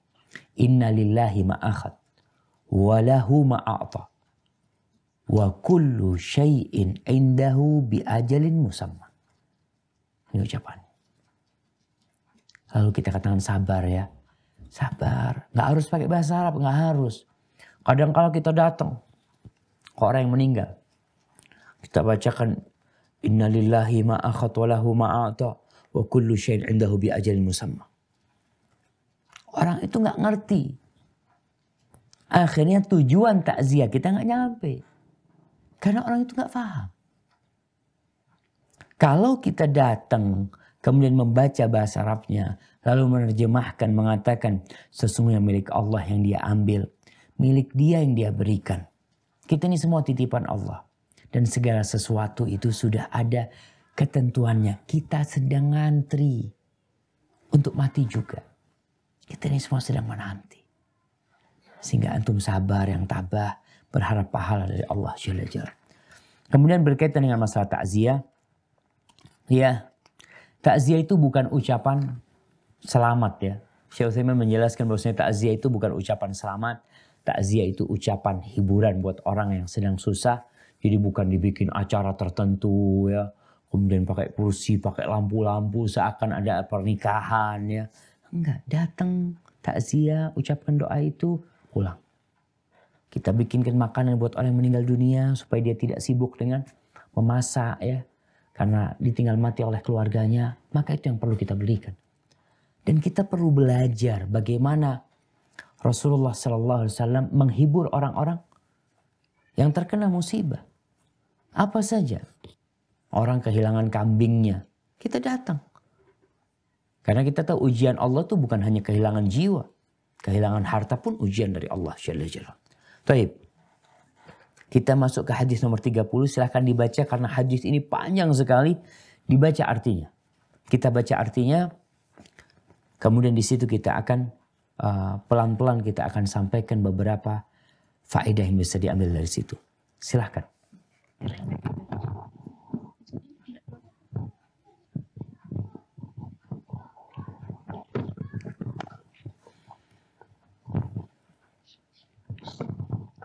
dari Suhaib radhiyallahu anhu bahwa Rasulullah Shallallahu Alaihi Wasallam bersabda, dahulu kala ada seorang raja dari kalangan orang-orang sebelum kalian yang mempunyai seorang ahli sihir. Ketika ahli sihir ini sudah lanjut usia, dia berkata kepada sang raja, sesungguhnya aku sudah lanjut usia, oleh karena itu kirimkanlah seorang pemuda kepadaku agar aku bisa mengajarkan kepadanya ilmu sihir. Barakallahu fiik. Maka sang raja, kita lihat di sini. Rasulullah SAW seringkali bercerita tentang orang-orang sebelum kita. Karena dalam kisah itu ada pelajaran. Isi Al-Quran sepertiganya kisah. Kisah paling banyak yang sering diulang dalam Al-Quran kisah siapa? Jemaah. Kisah dalam Al-Quran yang paling banyak yang sering Allah ceritakan cerita siapa? Nabi Musa. Nabi Musa alaihissalam, iya. Nabi Musa alaihissalam. Karena memang perjalanan dakwah Nabi Musa alaihissalam sangat panjang sekali. Bahkan Allah menceritakan dari lahirnya. Nabi-nabi yang lain kita tidak mendapatkan cerita kelahiran mereka. Nabi Ibrahim, Nabi Yusuf pun yang ceritanya cukup panjang ya. Nabi Yunus, Nabi Ayub, nggak ada cerita tentang kelahiran mereka. Nabi Isa diceritakan lahirnya, nah. Tapi Nabi Musa alaihissalam diceritakan sejak lahirnya dia. Bagaimana kondisi negeri itu di masa kelahiran beliau. Kemudian setelah itu perjalanan dilempar ke sungai. Dibesarkan di keluarga Fir'aun. Kemudian tumbuh besar di sana. Kemudian bagaimana akhirnya ada masalah dengan orang-orang Egypt. Lalu beliau hijrah. Meninggalkan Mesir. Kemudian balik lagi ke Mesir. Cerita itu enak didengar. Dan terkadang kita terpengaruh dengan cerita tersebut. Yang terpengaruh itu alam bawah sadar kita. Kalau sekarang film. Berapa banyak pesan-pesan negatif yang disampaikan oleh film-film. Orang gak sadar. Di sini Nabi Muhammad SAW bercerita tentang kisah seorang raja yang memiliki tukang sihir. Jadi kalau bicara tukang sihir ya. Hampir raja-raja yang tidak beriman tentunya. Atau yang imannya kurang. Mereka itu punya guru spiritual. Tapi sihir. Bukan guru agama. Bahkan teman-teman di Afrika cerita. Oh tempat kita raja-rajanya. Presiden-presiden punya tuh. Guru spiritual yang artinya dukun. Paranormal atau tukang sihir. Yang memang tujuannya adalah untuk menyelamatkan negeri. Dan dalam cerita ini tukang sihir itu sudah lanjut usia. Dia ingin mewariskan ilmunya. Bayangkan orang-orang yang melakukan keburukan, kejahatan. Ternyata ingin mewariskan ilmu mereka. Masa orang-orang yang soleh tidak ingin mewariskan ilmu kebaikan buat mereka? Maka dia minta kepada raja untuk ngirim seseorang untuk belajar. Ini yang disebut kaderisasi untuk jadi sihir. Jadi tukang sihir. Silakan dilanjutkan.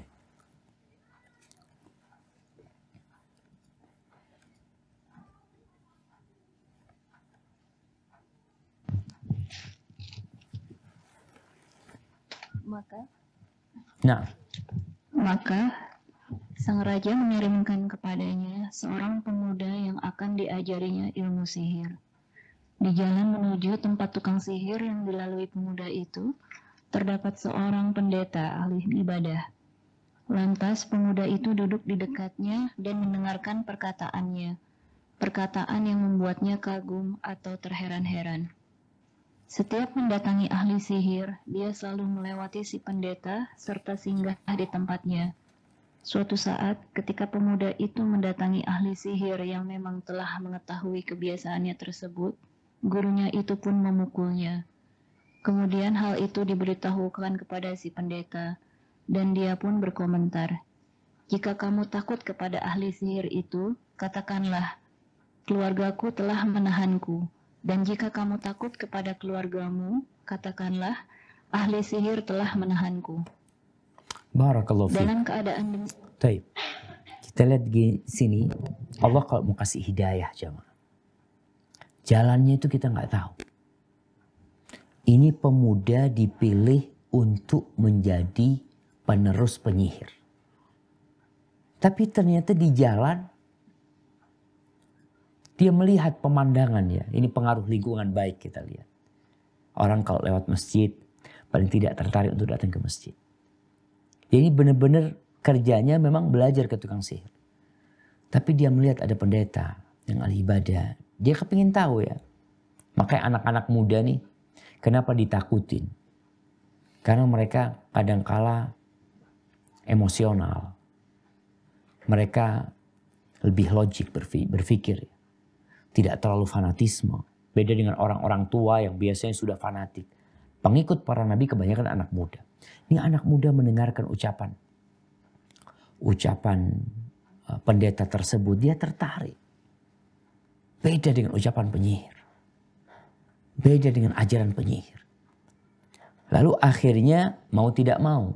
Dia terlambat datang ke tukang sihir. Dan di sana dimarahin, dipukul. Karena tahu dengan kebiasaan dia.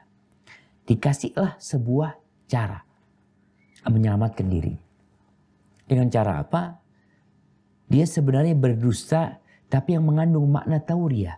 Mengandung makna dia, apa istilahnya? Semacam kiasan. Mengatakan aku ditahan sama keluargaku. Atau yang ditahan sama keluarganya. Sehingga tidak bisa berangkat cepat ya. Dan pendeta itu ketika menjadi seorang muslim maka dia jadi keluarganya. Dan ketika datang ke tukang sihir memang yang membuat dia tidak pulang cepat karena memang waktunya panjang di tempat sihir itu. Atau karena mengambil waktu yang di pendeta tadi yang seharusnya umpamanya jam 5 sampai rumah. Karena tukang sihirnya ini menambah waktu sehingga telat dia pulang. Maka ketika dia mengatakan tukang sihir yang menahanku, betul. Dia tidak dusta. Ini untuk menyelamatkan diri. Subhanallah. Setelah itu apa yang terjadi? Tafadhol dilanjutkan.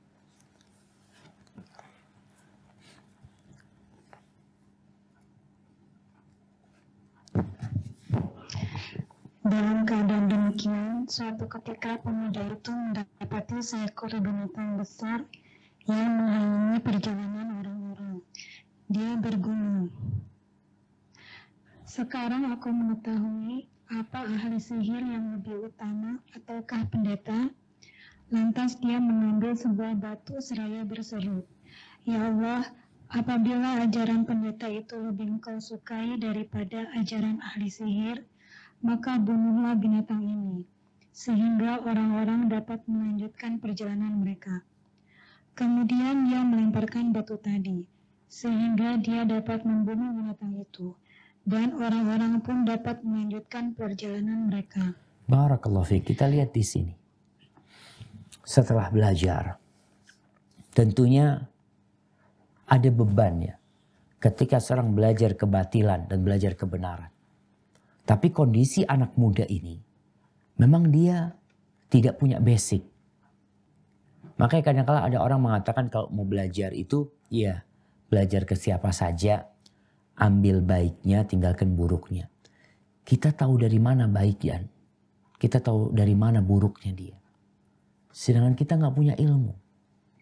Orang yang bisa memilah antara yang baik dan yang buruk, itu orang yang berilmu. Sehingga orang yang berilmu ya udah dia paham ini baik ini buruk. Seorang penuntut ilmu masih baru belajar. Maka bagaimana dia tahu ini baik dan buruk? Pemuda ini tiap hari dia jalan dapat ilmu pendeta, dapat ilmu tukang sihir. Akhirnya ada satu waktu di mana Allah ingin memberikan petunjuk kepada pemuda ini. Memberikan taufik dan hidayah kepada dia. Yang akhirnya dia berdoa memohon kepada Allah. Dia mengatakan Allahumma in kana amrul rahib ahabba ilaika min amri sahir faqtul hadid dabah. Dia mengatakan, ya Allah, kalau urusannya pendeta itu lebih engkau cintai daripada urusannya penyihir ini, maka bunuhlah binatang ini dengan batu yang dilemparkan tersebut sehingga orang bisa lewat. Dan ternyata binatang itu mati. Ini taufik minallah. Allah kalau mau kasih hidayah, jalannya dikasih sama Allah. Tidak seperti Fir'aun. Ketika Fir'aun dikasih cobaan yang bertubi-tubi, akhirnya dia minta kepada Nabi Musa alaihissalam, kalau musibah ini dihilangkan, kami akan beriman. Petakanya diangkat, dia tambah kufur. Tapi ini Allah akan kasih hidayah kepada dia. Dilempar, mati itu binatang, orang-orang bisa lewat. Di sini akhirnya dia menjadi lebih yakin bahwasanya yang benar adalah agama yang diajarkan oleh pendeta tersebut. Ya, dilanjutkan.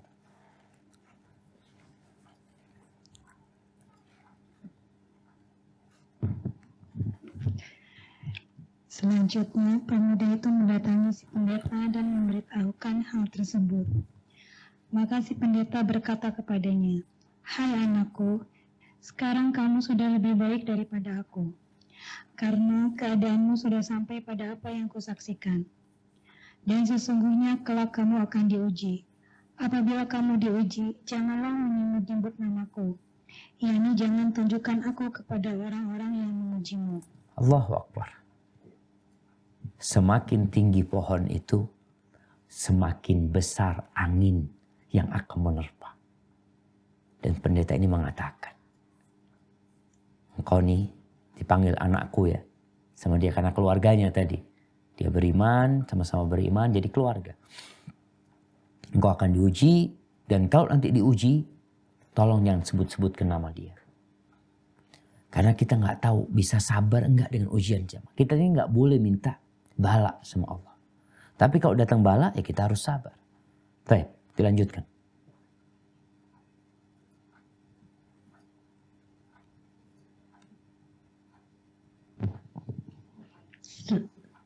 Setelah itu, ternyata pemuda itu dapat menyembuhkan kebutaan dan penyakit kusta.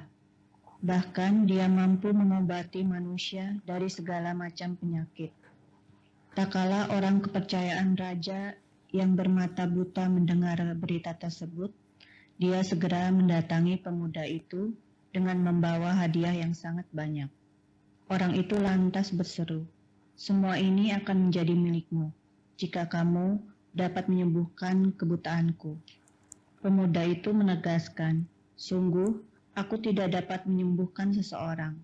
Sebenarnya yang menyembuhkan adalah Allah Ta'ala.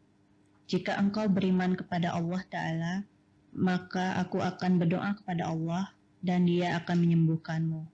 Kemudian dia beriman kepada Allah Ta'ala dan Allah pun menyembuhkan matanya. Subhanallah. Dakwah tauhid. Ini yang pertama dimulai. Lewat jalan pengobatan. Jadi kalau kita lihat sekarang nih jamaah, maraknya ruqyah ya. Seorang meruqyah, ngobatin orang. Gak ada masalah orang mengobatin orang dengan ruqyah ya. Orang datang minta diobatin. Tapi tolong pesan tauhid ini disampaikan kepada mereka. Bahwasanya seorang itu hendaklah mentauhidkan Allah Jalla Jalla, beriman kepadanya. Yang menyembuhkan itu Allah. Ini orang mau kasih harta macam-macam ya, dikatakan yang menyembuhkan itu Allah, bukan aku.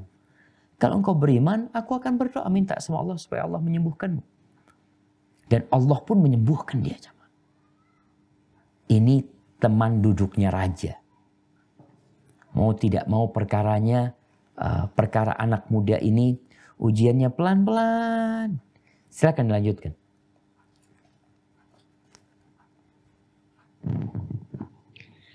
Selanjutnya, orang kepercayaan raja itu mendatangi sang raja dan duduk bersamanya seperti biasa.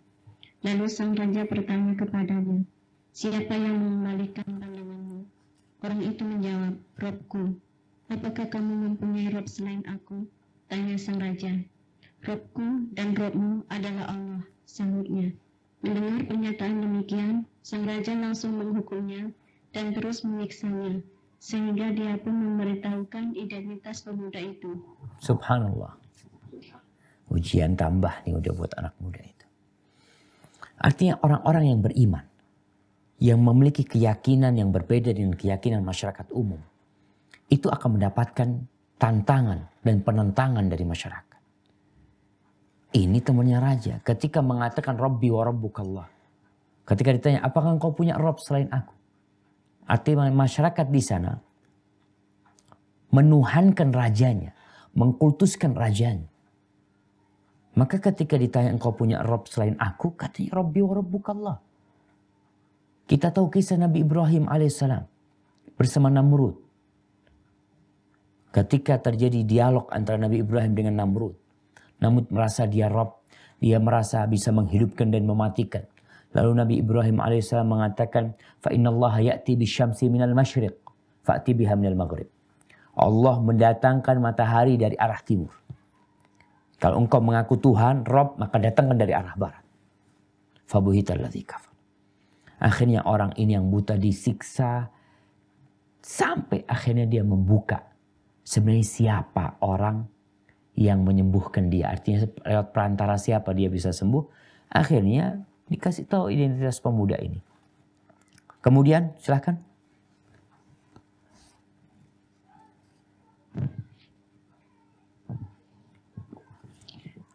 Kemudian sang raja meminta agar pemuda itu didatangkan. Setelah menghadap, sang raja berkata kepadanya, "Hai anakku, sihirmu luar biasa hebat, sampai-sampai dapat menyembuhkan kebutaan dan penyakit kusta. Aku dengar kamu juga telah melakukan ini dan itu." Maka pemuda itu menegaskan, "Sungguh aku tidak dapat menyembuhkan seseorang. Sebenarnya yang menyembuhkan adalah Allah Ta'ala." Karena pernyataan demikian, pemuda itu pun dihukum dan terus disiksa, hingga dia memberitahukan identitas si pendeta. Subhanallah. Dengan tegas pemuda ini mengatakan, jamaah, bahwasanya aku tidak melakukan apa-apa. Biasanya nih, ini buat teman-teman, kadang-kala ada orang yang dikasih kelebihan sama Allah Jalla Jalaluhu ya. Dia bisa menyelesaikan masalah, mungkin dia ahli ruqyah, atau dia dokter yang orang-orang banyak berobat sama dia sehingga muncul ucapan-ucapan, kalau dokter ini sudah sembuh, sudah ini dokter paling top di sini. Karena kalau muncul kesombongan di dirinya. Maka tolong orang yang seperti ini berusaha untuk ingat bahwa dia bukan siapa-siapa dan dia nggak punya apa-apa. Yang melakukan semua itu Allah Jalla Jalaluhu. Pemuda ini akhirnya disiksa. Karena tidak tahan dengan siksaan itu, dia kasih tahu siapa sebenarnya. Dia belajar dari siapa. Bukankah dia belajar ke penyihir? Ternyata dia belajar ke tempat yang lainnya, yaitu ke pendeta. Dibukalah identitas pendeta ini. Lantas apa yang terjadi? Silahkan.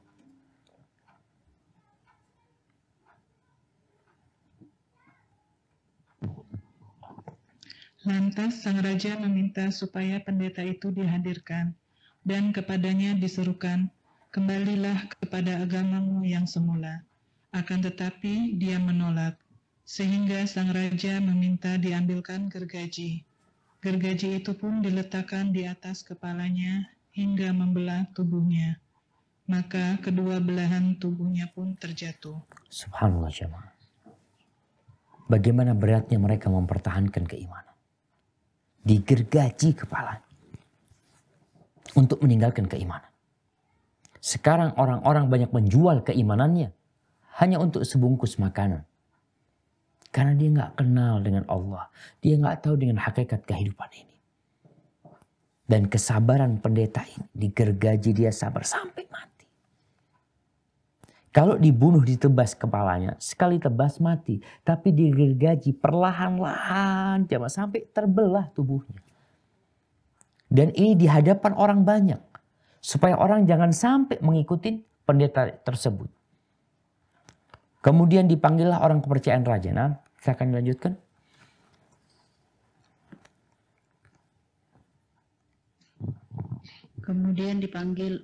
Kemudian dipanggillah orang kepercayaan tadi dan diserukan kepadanya, "Kembalilah kepada agamamu yang semula." Namun dia juga menolak, sehingga sang raja meletakkan gergaji di atas kepalanya hingga membelah tubuhnya dan kedua belah tubuhnya itu terjatuh. Sama. Dan tapi keimanannya. Itu orang temannya raja kan baru beriman. Tapi ternyata keimanan dia telah merasuk ke dalam jiwanya. Sehingga dia disiksa pun dia nerima. Sampai mati. Demi mempertahankan agamanya. Allah mengatakan wala tamutunna illa wa antum muslimun. Wallahi jamaah, kita nggak tahu kalau kita mendapatkan musibah seperti itu. Dihadapi dengan permasalahan antara iman kita dengan kekufuran. Dibunuh atau kembali kepada kekufuran. Nggak ada pilihan lainnya. Baik, dilanjutkan. Selanjutnya, sang raja meminta agar pemuda itu dihadapkan kepadanya dan diserukan kepadanya, "Kembalilah kepada agamamu yang semula." Namun dia tetap menolak, meskipun telah diancam akan dibunuh seperti 2 orang sebelumnya. Maka sang raja menyerahkan pemuda itu kepada beberapa pengikutnya, seraya memerintahkan mereka, "Pergi dan bawalah dia ke gunung ini dan itu. Bawalah dia naik ke atas gunung tersebut. Lantas, jika kalian telah sampai di puncaknya dan dia memutuskan untuk kembali kepada agamanya yang semula, maka tidak ada lagi masalah. Tetapi jika tidak demikian, maka lemparkanlah dia." Nah, lanjut. Maka segera membawa pemuda itu naik ke gunung. Sedangkan pemuda itu berdoa, "Ya Allah, lindungilah diriku dari kejahatan mereka sesuai dengan kehendak-Mu." Maka gunung itu pun goncang sehingga mereka berjatuhan darinya. Nah, kemudian Lalu pemuda itu datang kembali menemui sang raja dengan berjalan kaki. Sang raja pun bertanya kepadanya, "Apa yang terjadi dengan pasukan yang membawamu?" Pemuda itu menjawab, "Allah Ta'ala telah menghindarkan aku dari kejahatan mereka." subhanallah nih jemaah. Jadi ketika seorang hamba berserah diri sama Allah, dia tahu Allah itu yang menjaga. Allah ala kulli syai'in qadir. Maka pemuda ini berdoa kepada Allah. Dia mengatakan, "Allahumma kfinihim bima syi'ta." Ya Allah, selamatkan aku dari mereka, terserah dengan apa yang kau kehendaki ya Allah. Akhirnya ternyata selamat. Kita terkadang manusia ini memiliki perhitungan manusia. Sehingga ya lupa sama kebesaran Allah, lupa dengan kekuatan Allah Jalla Jalaluhu. Baik, dilanjutkan. Kemudian pemuda itu diserahkan oleh sang raja kepada pasukan lain, seraya diperintahkan kepada mereka, "Pergilah kalian dan bawalah dia, anak ini dengan perahu ke tengah-tengah laut. Jika dia mau kembali kepada agamanya semula, maka dia akan selamat. Tetapi jika tidak mau, maka lemparkanlah dia ke tengah lautan." Kemudian mereka berangkat lalu membawa pemuda itu. Sedangkan pemuda itu berdoa, "Ya Allah, selamatkanlah aku dari mereka sesuai dengan kehendak-Mu." Lantas kapal itu pun terbalik dan mereka tenggelam karenanya. Lanjut. Nah. Setelah itu, dengan berjalan kaki, si pemuda datang menemui sang raja lagi. Sang raja pun bertanya kepadanya, "Apa yang terjadi dengan orang-orang yang bersamamu?" Pemuda itu pun menjawab, "Allah Ta'ala telah menyelamatkanku dari kejahatan mereka." Subhanallah jemaah. Lebih Anak-anak nggak kebayang ya kalau bicara tentang hidayah Allah ya. Nggak kebayang. Sang raja lihat pemuda ini selamat. Pasukannya mati semua. Apa tidak tergerak hatinya untuk beriman? Oh berarti pemuda ini benar gitu. Aku akan beriman dengan dia. Namun biasanya jabatan, kekuasaan itu membuat orang jadi sombong. Jadi sombong dia. Sehingga dia tidak susah menerima kebenaran. Berbeda dengan orang-orang yang tidak ada kesombongan di dirinya. Karena sejatinya kesombongan itu adalah batarul haqqi wa ghamtun nas. Menolak kebenaran dan meremehkan orang. Ini yang terjadi dengan raja ini. Dia menolak kebenaran, bahkan meremehkan.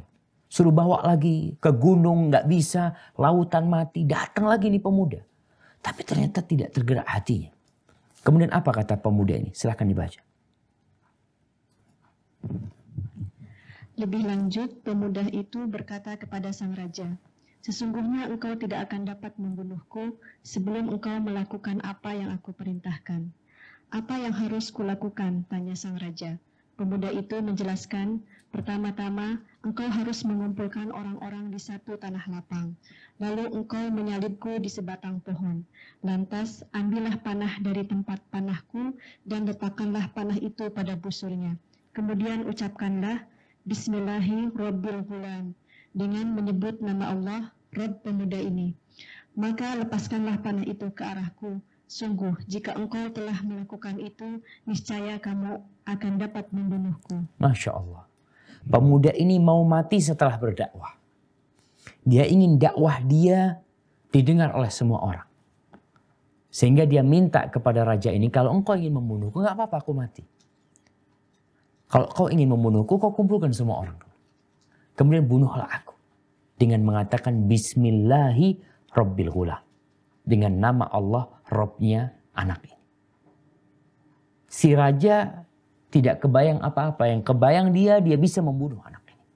Terus apa yang terjadi? Silahkan.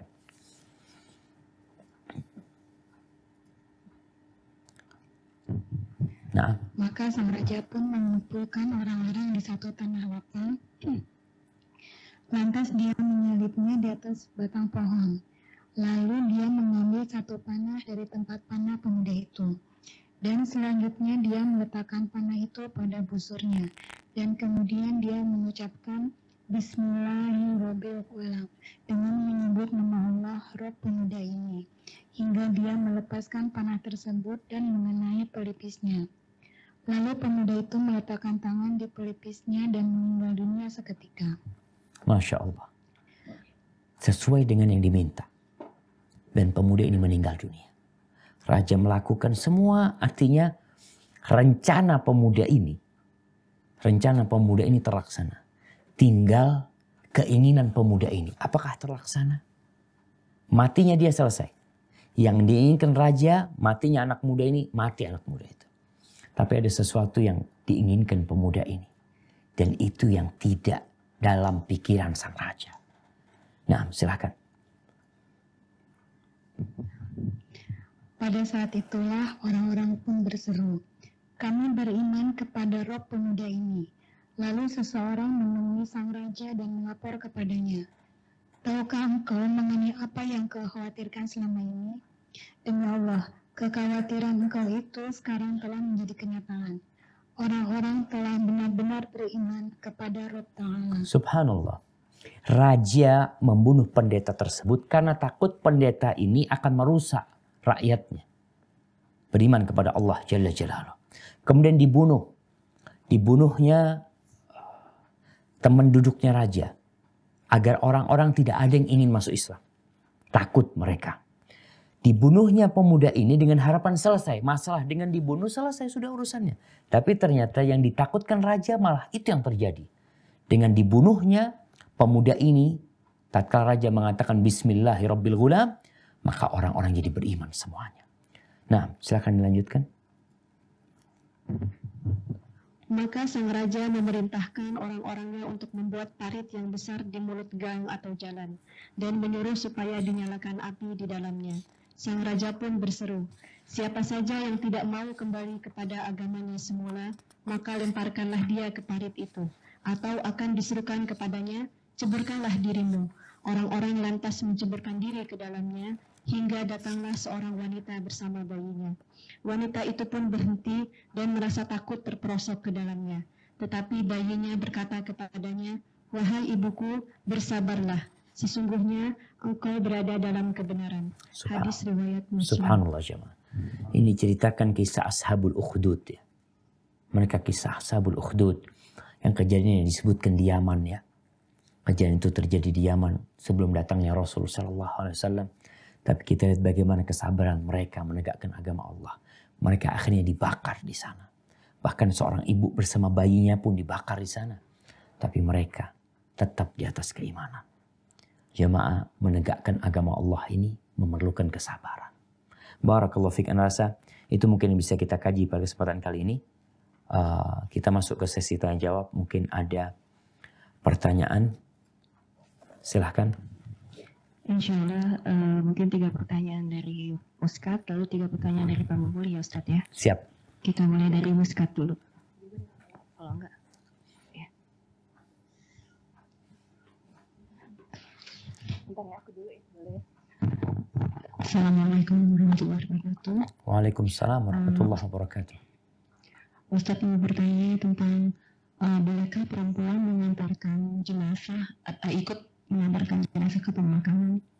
Jazakallahu khair, barakallahu fiik. Barakallahu fiik. Subhanallah ya. Iya, berkaitan dengan mengantarkan jenazah ke kuburan. Yang kita lihat banyak terjadi di beberapa tempat. Yang sebenarnya kalau Anda lihat di negeri-negeri kafir itu biasa. Mereka datang mengantarkan jenazah ke kuburan ya. Mereka pakai baju hitam-hitam, mereka kadang-kala pakai penutup wajah ya, pakai topi, pakai penutup wajah ke kuburan. Rasulullah Sallallahu Alaihi Wasallam pernah pulang dari kuburan Baqi melihat ada perempuan-perempuan di pinggir jalan. Lalu Nabi bertanya kepada mereka, apakah kalian ikut memandikan jenazah? Enggak. Kalian ikut mengangkat jenazah? Tidak. Kalian ikut menguburkan jenazah? Tidak. Lalu Nabi SAW mengatakan kalian pulang bawa dosa. Artinya tujuan orang mengantarkan jenazah itu adalah mengangkatnya. Wanita tidak ikut mengangkatnya. Tujuan orang datang ke kuburan itu dalam pemakaman adalah ikut membantu pemakaman tersebut. Wanita juga tidak ikut. Makanya tidak diperintahkan wanita untuk ke kuburan. Nggak boleh para wanita ke kuburan. Ketika mengantarkan jenazah. Sudah selesai di rumah, silakan. Nanti setelah dimakamkan mau ziarah kubur, tafadhol.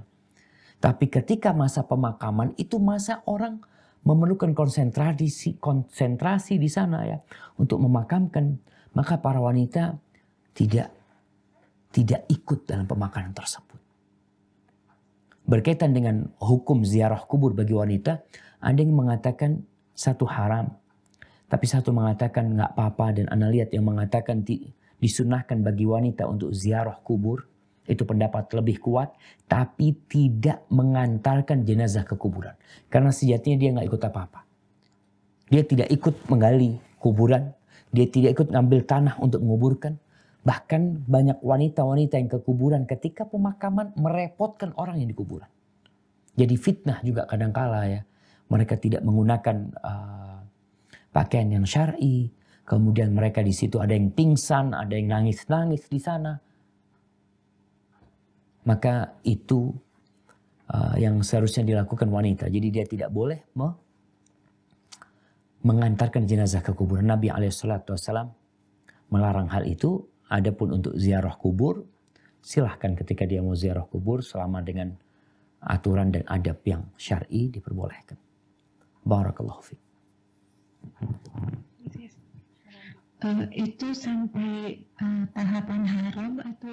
Iya, memang sebagian ulama ya yang anak ketahuin pendapat ada yang mengatakan haram, ada yang satu mengatakan makruh. Tapi pendapat yang nggak ada yang mengatakan boleh. Yang anak ketahuin ada dua pendapat, satu mengatakan haram dan ini pendapat lebih kuat, yang satu mengatakan makruh. Tapi berarti dua-duanya tidak boleh. Baik itu yang mengatakan haram atau yang mengatakan makruh. Dan tidak ada anjuran buat wanita untuk ke sana. Itu yang ana fahami dari pendapat para ulama. Wallahu a'lam bishawab. Iya, satu lagi Ustaz mungkin. Ini pertanyaannya mungkin bukan dari bab sabar, mungkin lebih dari ke bab niat Ustaz. Jadi pertanyaan begini. Ada orang tua meninggal dunia. Lalu ketika meninggal itu sudah ditanya ke kerabat, ke kawan-kawan apakah ada hutang piutang, lalu saat itu tidak ada yang menjawab. Tapi seiring waktu 10 tahun kemudian anaknya ini teringat sepertinya sang ibu ini pernah melakukan arisan, tetapi kita nggak tahu posisi arisan apakah beliau ini ada hutang atau tidak. Lalu kita coba tanyakan lagi ke teman-temannya, tapi kabarnya teman-temannya sudah ada yang meninggal, ada pun juga sudah mulai pikun Ustaz. Lalu niat uang yang akan diberikan untuk membayar arisan itu apakah bisa kita niatkan, kita alokasikan ke tempat lain supaya ya kita juga nggak tahu apakah ada hutang atau tidak, tapi jadi niat yang kita akan membayar hutang kita alokasikan untuk niat sedekah. Itu bagaimana Ustaz hukumnya? Iya. Barakallahu fik ya. Berkaitan dengan utang piutang yang kita tahu mayit itu diampuni dosa-dosanya kecuali masalah hutang. Bagaimana kalau kita nggak tahu? Atau kita ragu? Kalau nggak tahu selesai, kita sudah tanya nggak ada, berarti tanggungan kita selesai. Tapi kalau ternyata kita ragu mungkin ya punya utang. Tapi ternyata ada orang-orang yang nggak bisa ditanya lagi. Ibu punya utang apa enggak? Bagaimana sekarang untuk menyelesaikan hal itu? Maka nggak ada masalah. Dia ambil itu uang sebesar yang dia kira-kira. Ibu kita punya utang arisan, kemudian kita sedekahkan. Sehingga kalau nanti ternyata memang ibu punya utang, kan akan ditagih pada hari kiamat. Mereka yang nagih itu nggak pakai duit lagi. Tapi ada pahala sedekah dari uang yang senilai dengan utang tersebut, itu yang akan dibayarkan kepada mereka. Sehingga tidak ada tanggungan buat orang tua kita. Karena ada pahala yang memang sudah dipersiapkan untuk bayar utang. Dia niatkan memang untuk bayar utang itu. Cuma nggak ketahuan siapa orang itu. Sehingga orang yang akan datang meminta uangnya, kita sudah siapkan pahala untuk membayarkannya. Maka dengan cara seperti itu insya Allah tidak ada masalah ketika pada hisab pada hari akhir itu ya. Wallahu a'lam bishawab. Jazakallahu Ustaz. Mungkin langsung dari Prabu Mulih bisa ditanyakan pertanyaannya langsung. Siap, Prabu Mulih nih.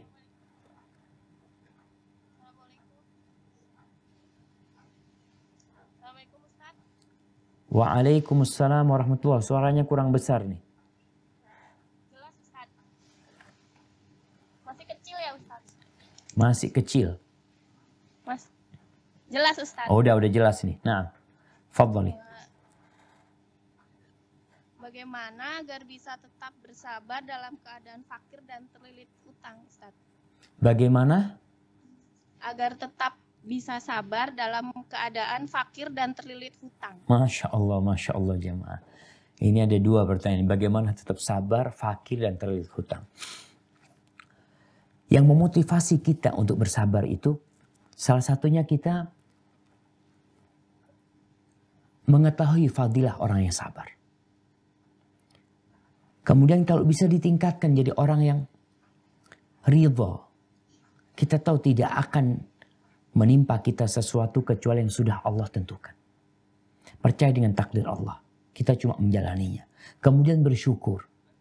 Tingkat syukur ini karena kita tahu ya Allah, pasti takdir Allah itu indah. Kemudian lihatlah kepada yang di bawah kita. Kita kalau melihat kepada yang di atas kita. Orang miskin kalau melihat kepada yang di atas nggak ada syukurnya. Dan nggak bisa sabar. Nggak bisa bersyukur dan tidak akan bisa bersabar.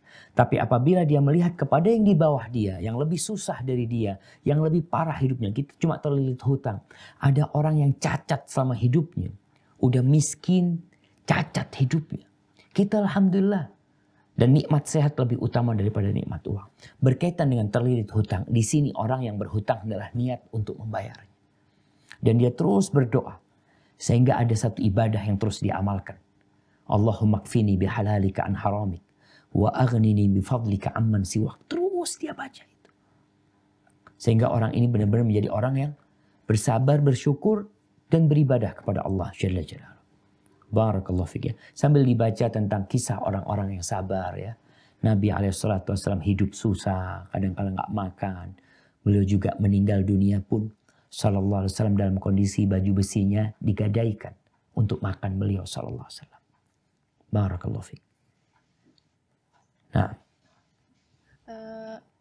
Ustadz, bagaimana caranya bersabar menghadapi orang tua yang belum bisa menerima hizahnya kita dan bersabar memberitahu kebenarannya, Ustadz?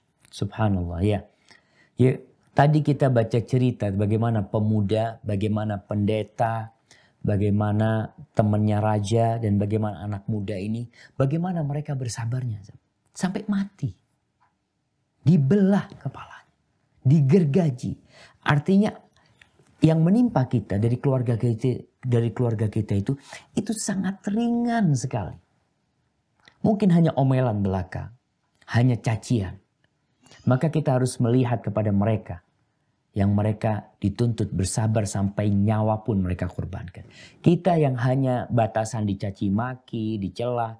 Tadi udah kita sampaikan hadis bahwasanya Uma utiya ahad khairan wa awsa' minas sabar. Orang tuh tidak dikasih satu karunia yang lebih utama daripada kesabaran itu sendiri. Maka cara bersabarnya ini orang tua kita belum ngerti. Alhamdulillah anak tidak seperti para sahabat di masa Nabi, tidak seperti Bilal bin Rabah, tidak seperti Ashabul Ukhdud, bagaimana seorang wanita bersama anaknya akhirnya dibakar di dalam api. Maka sabarlah kita. Kemudian bagaimana memberitahu orang tua? Ya dengan etika, dengan penuh kasih sayang, ya, dengan doa-doa kita yang kita panjatkan, tunjukkan perilaku kita yang baik. Tidak mengguruin orang tua, bahasanya bahasa seorang anak yang memang mengagungkan orang tuanya. Mudah-mudahan dengan cara seperti itu Allah jaga. Barakallahu fiik. Baik, yang terakhir. Afwan Ustadz, di luar tema satu. Siap.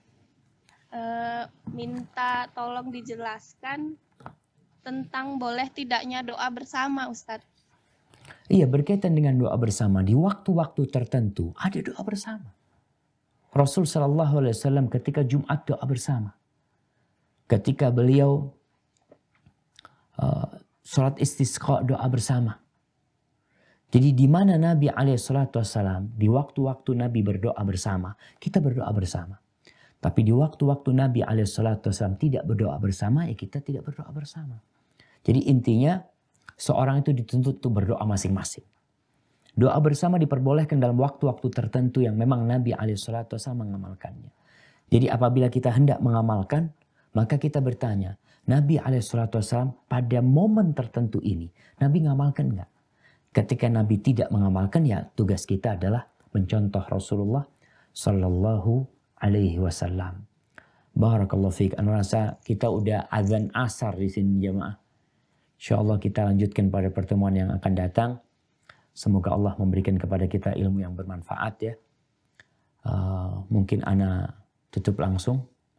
Subhanakallahumma wa bihamdika. Asyhadu an la ilaha illa anta. Astaghfiruka wa atubu ilaik. Wassalamualaikum warahmatullahi wabarakatuh.